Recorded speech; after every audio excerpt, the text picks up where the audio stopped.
La Torre. Daniela, ¿cómo estás? Muy buenas tardes. Muy buenas tardes y muchísimas gracias por la invitación. Nombre a ti por estar con nosotros. Oye, pues yo de entrada te preguntaría, para la gente que nos está escuchando en radio, nos está viendo en televisión, que nos platicaras un poco Familia de Medianoche. ¿Qué es Familia de Medianoche? ¿Cómo abordas este tema a través de la figura del documental? Pues mira, te cuento.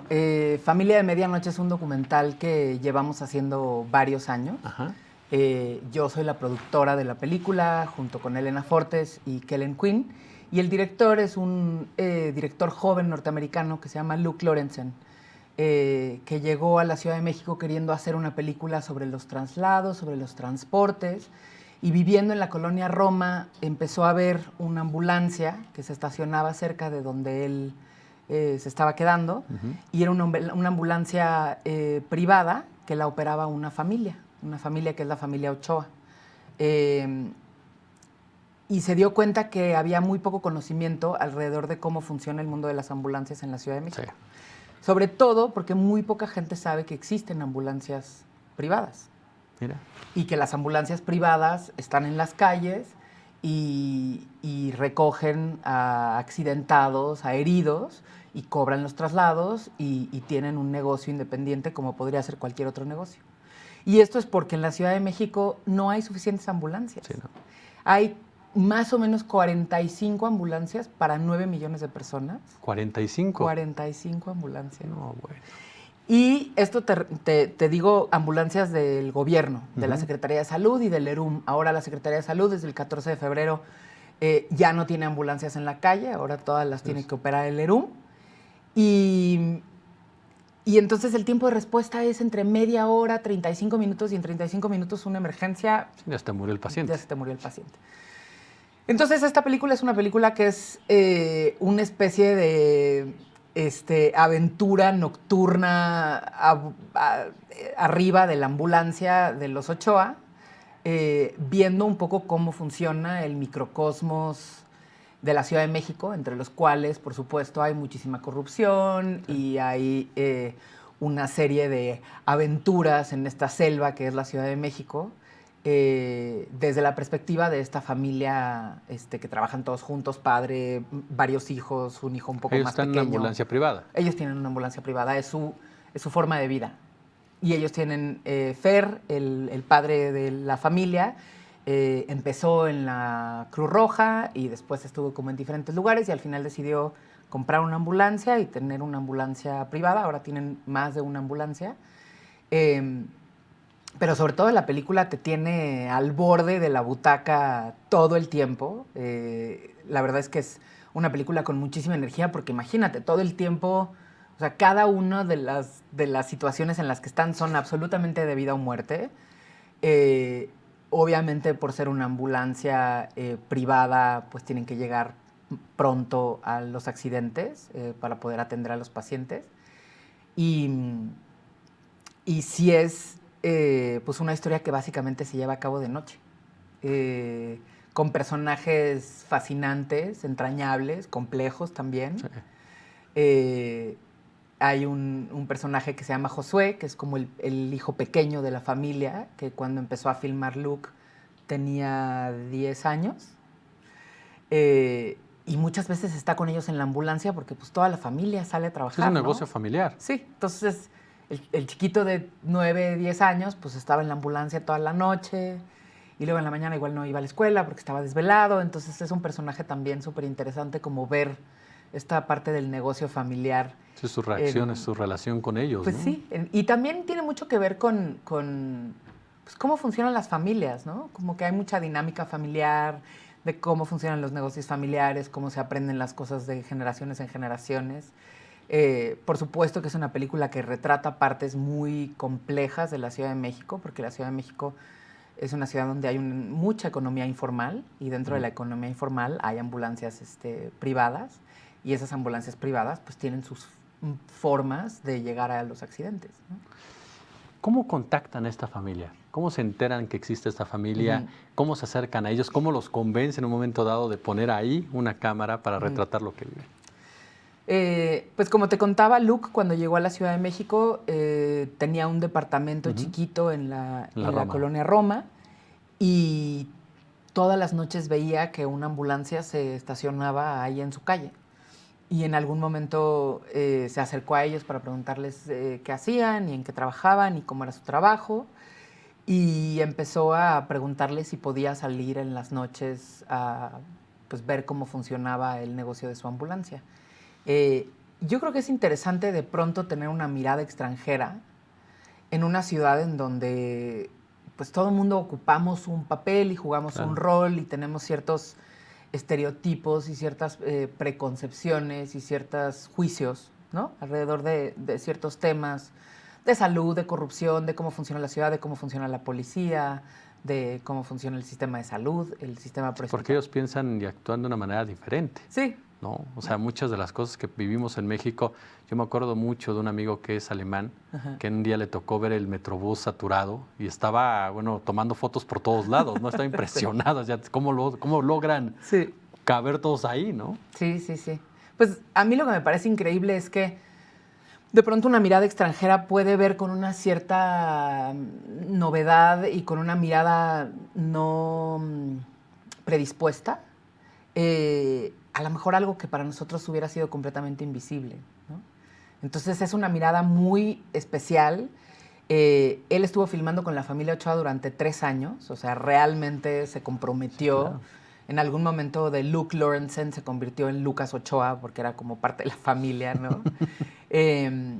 Y realmente logró pues adentrarse en el mundo y la vida nocturna del sistema prehospitalario, que son las ambulancias, y sobre todo de la familia Ochoa. Y lo hizo, o sea, decidió que por el espacio en donde tenía que habitar o que tenía que filmar, lo iba a hacer solo. Entonces él hace la cámara y él hace el sonido. Y que la mayor parte de las veces ni siquiera la cámara traía, ¿no? Como que estos son procesos muy despacio para realmente poder estar como en el lugar adecuado y con la cámara prendida. Claro.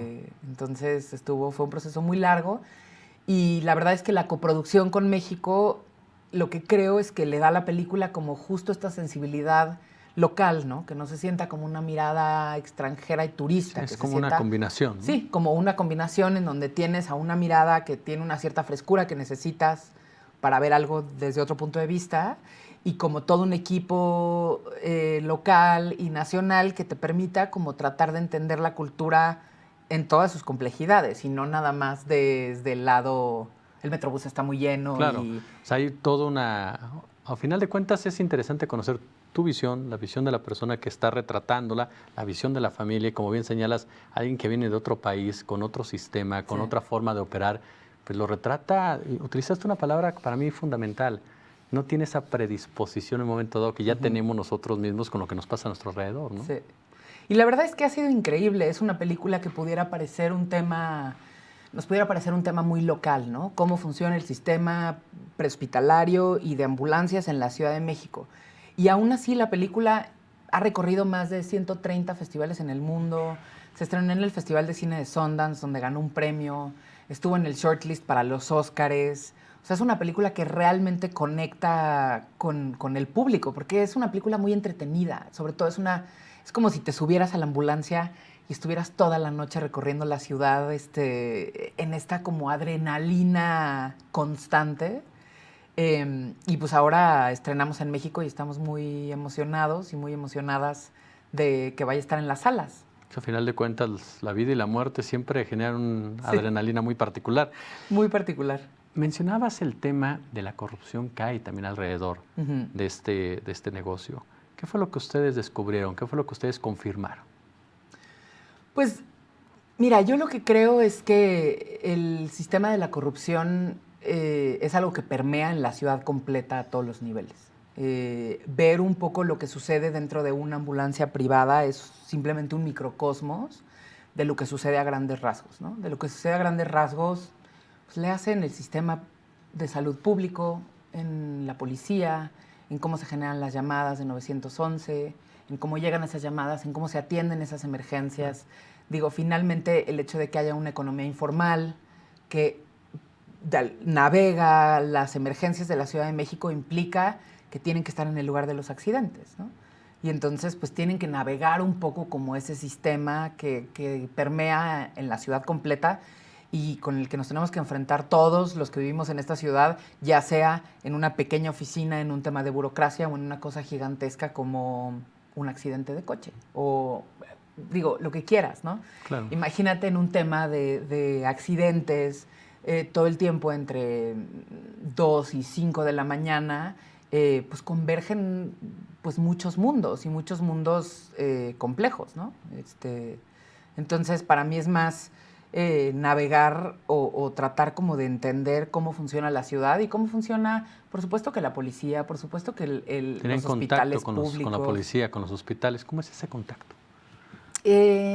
No sé exactamente cómo es el contacto.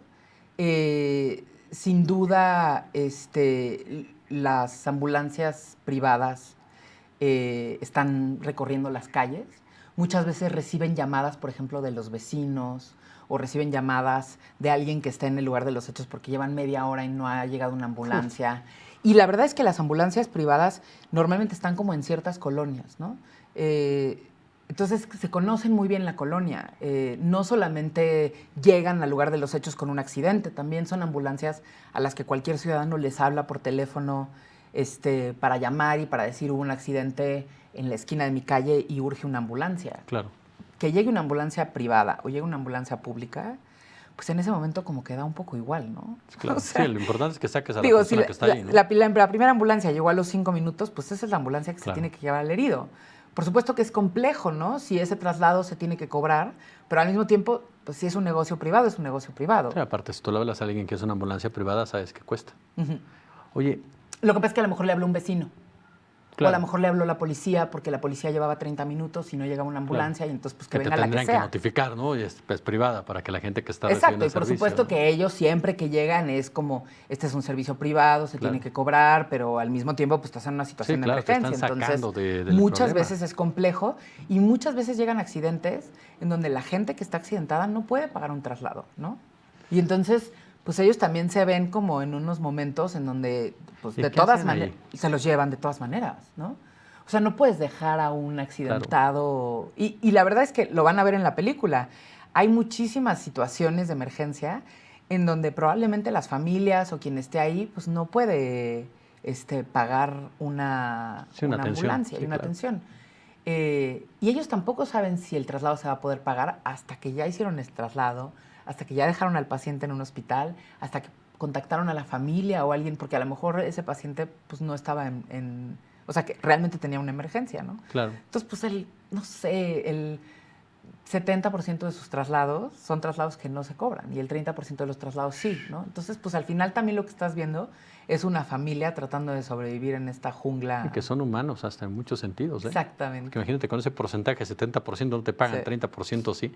Oye, el tema de las ambulancias, Patito, ¿lo vivieron, lo sintieron? Esas ambulancias que no están ni registradas, que muchas veces son integradas incluso de gente que ni siquiera tiene conocimientos médicos, pero que llega precisamente para hacer negocio. ¿Les tocó ver algo así, enfrentar algo así? Pues digo, finalmente todas las ambulancias que no están, o sea, que no son ambulancias de gobierno o ambulancias de la Secretaría de Salud, son ambulancias privadas.